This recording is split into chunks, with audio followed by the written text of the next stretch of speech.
여러분, 환율이 흔들리면요. 누군가는 더 단단해지고 누군가는 조용히 가난해집니다. 차이는 정보보다 습관에서 나와요. 오늘은 부자들이 절대 안 하는 3가지 습관. 소비 실수만이 아니라 투자에서 생기는 오해까지 같이 정리합니다. 들으시면서 내 생활, 내 포트폴리오에 바로 대입해보세요.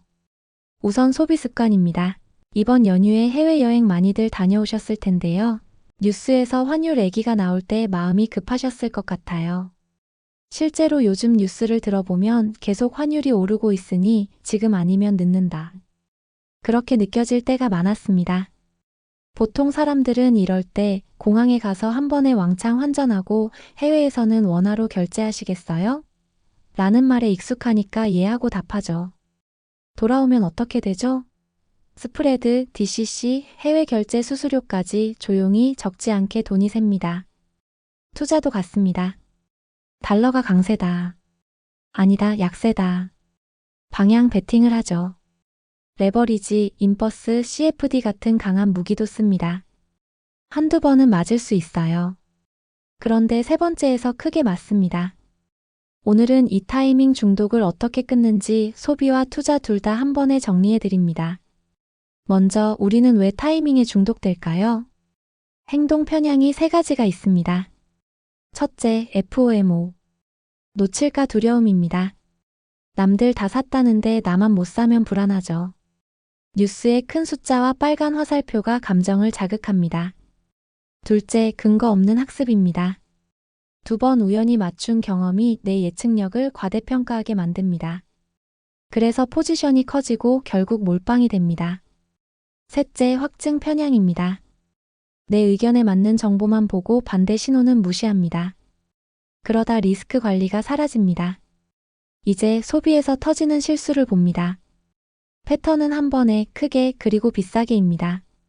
하나, 공항 즉석 환전입니다.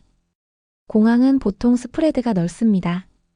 예를 들어 달러 하나에 스프레드가 25원이라면 1000달러만 바꿔도 25,000원이 그냥 나갑니다. 여기에 카드 해외 결제 수수료 1%에서 3%가 붙으면 체감 환율은 더 나빠집니다. 둘, DCC, 원화 결제를 누르는 경우입니다. 현지 통화가 아닌 원화 결제는 상점 환율과 마진이 섞여 불리한 환율로 잡힐 수 있어요. 익숙함의 대가가 의미 없이 새는 돈입니다. 셋, 몰빵 환전입니다. 여행 경비 2,000달러니까 오늘 다 바꿔. 그날 환율이 1,450원이고 나중에 1,400원이 되면 50원 곱하기 2,000달러 10만원 차이입니다. 수수료까지 더하면 타이밍 잘 잡았다는 착각이 금방 깨집니다. 포인트는 간단합니다. 한 번에 크게가 아니라 미리 쪼개서 싸게. 감정이 아니라 루틴으로 이깁니다. 투자에서 터지는 실수도 보겠습니다. 방향 몰빵 그리고 도구 과신입니다. 하나, 방향 베팅입니다. 이번엔 강세야. 그래서 레버리지로 배수를 올립니다. 2-3번 맞으면 규모는 더 커져요. 그러다 반대로 꺾이는 날 한 방에 원상 복귀합니다. 둘, 인버스와 레버리지. 단타 루프입니다. 매매를 많이 할수록 수수료, 세금, 그리고 슬리피지가 누적됩니다. 손절이 늦으면 손실은 눈덩이처럼 불어납니다. 셋, 달러와 미국 주식이 항상 같은 방향이라는 오해입니다. 항상 그렇지 않습니다. 기업 이익, 금리, 유동성, 밸류에이션이 복합적으로 얽혀 있습니다. 단선 해석이 타이밍 중독을 더 자극합니다. 여기서 포인트. 예측이 아니라 교정, 리밸런싱입니다. 레버리지 같은 강한 무기는 규칙과 경험이 없으면 꺼내지 마세요. 이제 실전화입니다. 타이밍 중독을 끊는 루틴 3단계로 갑니다. 첫째, 분할과 목적화. 소비와 현금 흐름용입니다. 여행, 유학, 해외 구독. 외화 목적 통장을 각각 만드세요. 이름까지 붙이세요. 예를 들어 2026 일본 가족여행 엔화. 그리고 자동 이체로 분할 환전합니다. 여행 90일 전부터 주에 한 번 또는 2번. 1,500달러가 필요하다면 이런 식으로 여러 번에 나눠 매수합니다. 타이밍 고민이 사라집니다. 결제 룰을 고정하세요. 카드에 메모합니다. 현지 통화 결제 DCC 거절. 계산대에서 보이면 메모를 가리키고 한 번 더 말하세요. 저 스프레드 채널을 쓰세요. 공항 즉석 환전은 지향하고 은행과 증권사 우대 환율 신청, 앱 사전 예약 수령을 활용합니다. 오늘 바로 할 일은 3가지입니다. 자동 이체, 카드 메모, 우대 신청. 30분이면 끝납니다. 둘째, 리밸런싱 룰. 투자 포트폴리오용입니다. 먼저 목표 비중을 선언하세요. 예를 들어 글로벌 주식 40, 글로벌 채권 20, 원화 채권 20, 금 10, 현금 10. 이는 예시입니다. 본인 성향대로 정하세요. 그 다음 트리거를 설정합니다. 각 자산이 목표에서 플러스 마이너스 5% 벗어나면 자동으로 교정합니다. 비중이 높은 자산은 줄이고 낮은 자산은 채웁니다. 달력도 고정합니다. 분기 한 번 또는 반기 한 번. 날짜를 고정하면 뉴스가 흔들어도 내가 흔들리지 않습니다. 레버리지와 인버스 사용 규칙입니다. 교육 완료. 손실한도 명시. 최대 비중 10% 이하. 보유기간 제한.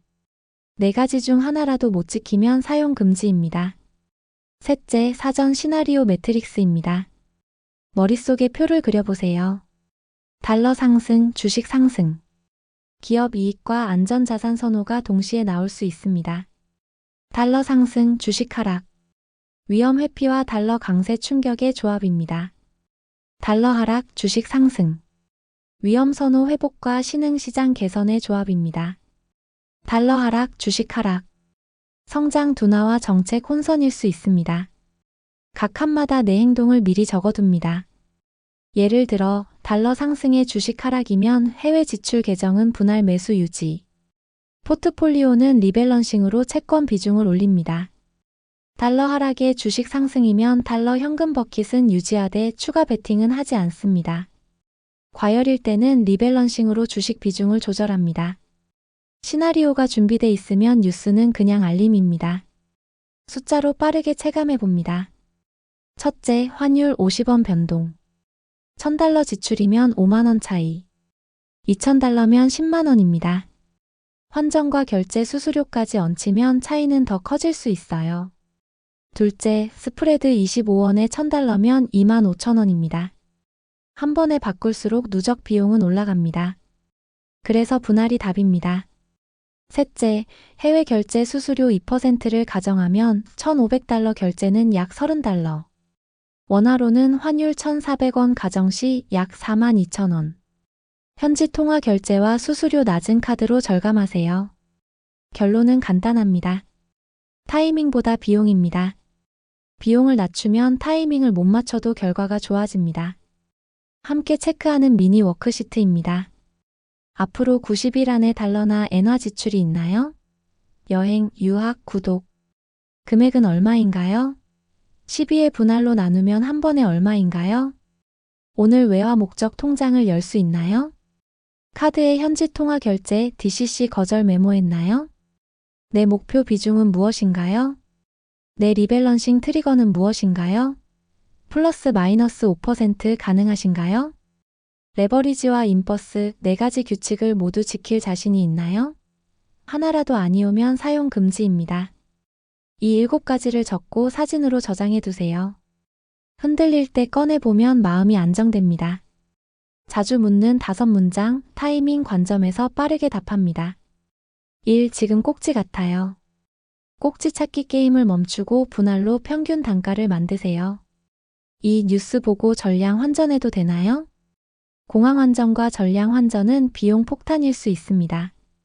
우대와 분할을 먼저 하세요. 3. 레버리지로 빨리 만회하면 안 되나요? 그 마음이 타이밍 중독의 트리거입니다. 규칙이 없으면 금지입니다. 4. 달러 강세면 미국 주식도 무조건 오르죠? 항상 그렇지 않습니다. 리밸런싱으로 대응하세요. 5. 저는 감이 좋아요. 2번 맞았어요. 축하합니다. 이제 규칙을 쓰세요. 3번째가 어렵습니다. 마지막으로 오늘의 30분 셋업. 타이밍 절연 공사입니다. 10분 외화 목적 통장을 개설하고 자동 이체 날짜와 금액을 지정합니다.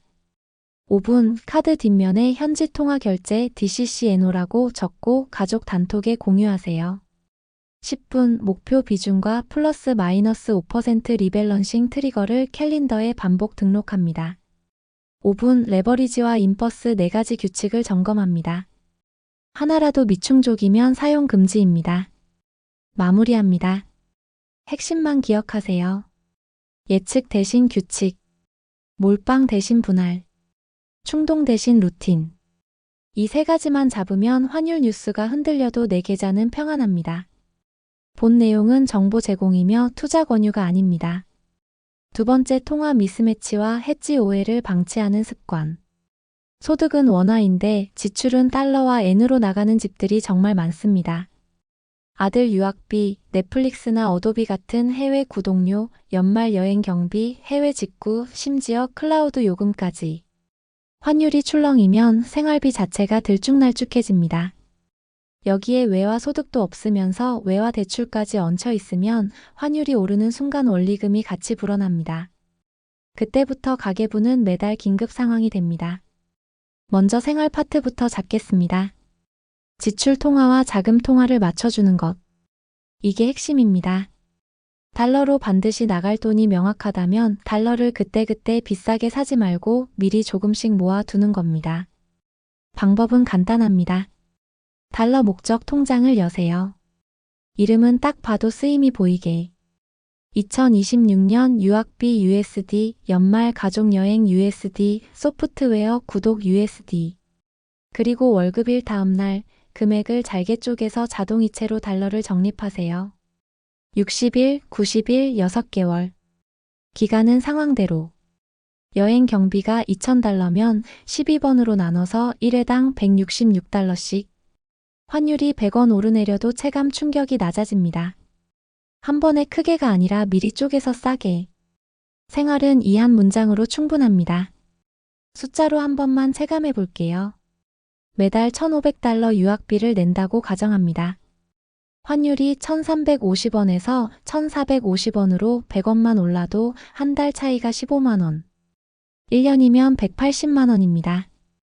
여기에 환전 스프레드와 카드 해외 결제 수수료가 더해지면 체감 비용은 더 큽니다. 같은 1,500달러라도 미리 나눠 사두면 파도가 잔물결로 바뀝니다. 이제 투자 파트로 넘어가겠습니다. 여기서 가장 흔한 오해가 바로 해지형이 무조건 안전하다. 혹은 비해지형이 무조건 유리하다 같은 식의 단정입니다. 정답은 하나가 아닙니다. 목적과 기간, 그리고 내 생활비가 어떤 통화로 지출되는지가 기준입니다. 먼저 개념을 깔끔하게 잡을게요. 해지형은 환율 영향을 덮어 씌워서 자산의 가격 변동만 보겠다는 선택입니다. 비해지형은 환율을 있는 그대로 받아들이겠다는 선택입니다. 여기에는 보통 캐리라고 부르는 해지 비용 또는 이익이 붙습니다. 국가 간 금리 차이 때문에 어떤 시기에는 해지의 연 1에서 2% 안팎의 비용이 붙기도 하고 반대로 플러스가 붙는 시기도 있습니다. 즉, 환율의 출렁임을 줄이는 대신 그 대가를 조금 치르거나 받는 구조가 된다는 뜻입니다. 그럼 언제 해지형을, 언제 비해지형을 봐야 할까요? 생활비 방어가 목적이고 보유 기간이 짧으며 환율 변동으로 밤잠 설칠 것 같다면 해지형을 우선 검토하세요. 포트폴리오의 변동폭을 낮추는 데 도움이 됩니다.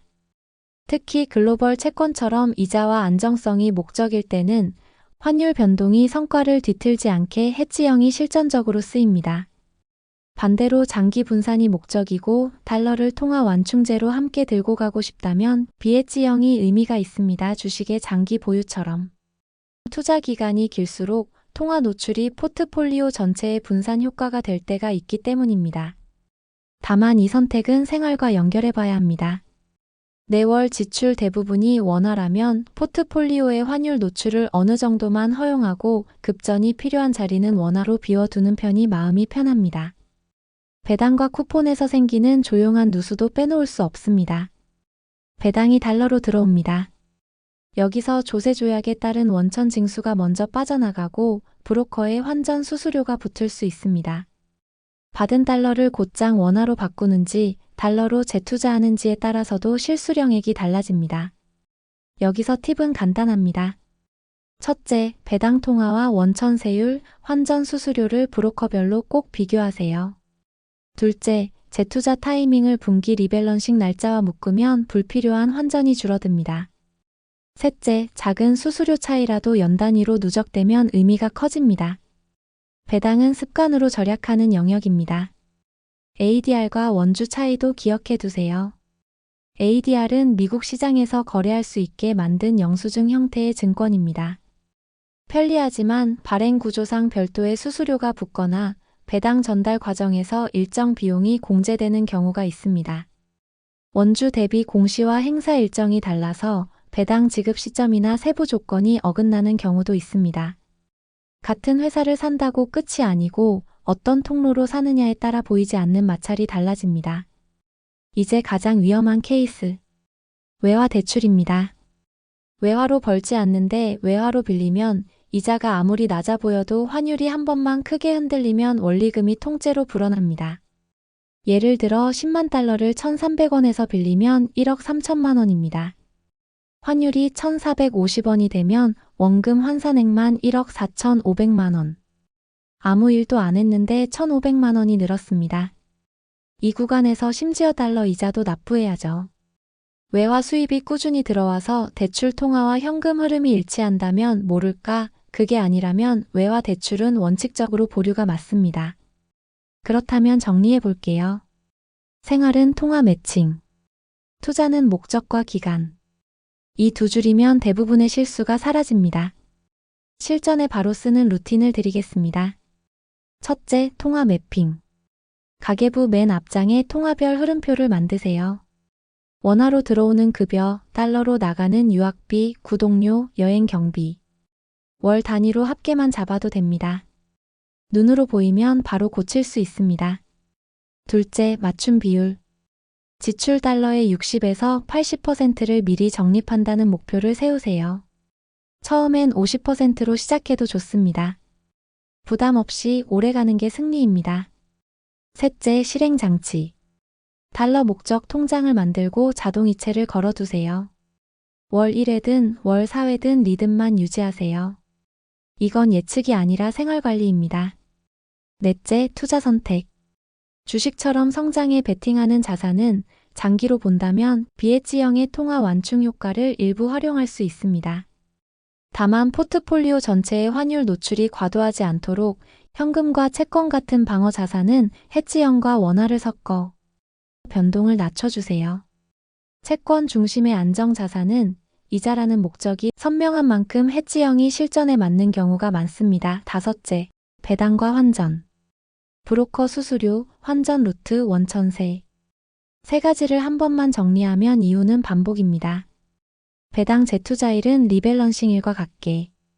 서랍을 줄이면 잃는 돈도 줄어듭니다. 여섯째, 금지 규칙. 외화 소득이 없다면 외화 대출은 하지 않는다. 해지형과 비해지형의 혼합 비중은 미리 정한다. 환율 방향을 맞추려고 레버리지 파생을 동원하지 않는다. 이 세 가지는 포트폴리오의 안전벨트입니다. 마지막으로 숫자 2개만 더 붙여볼게요.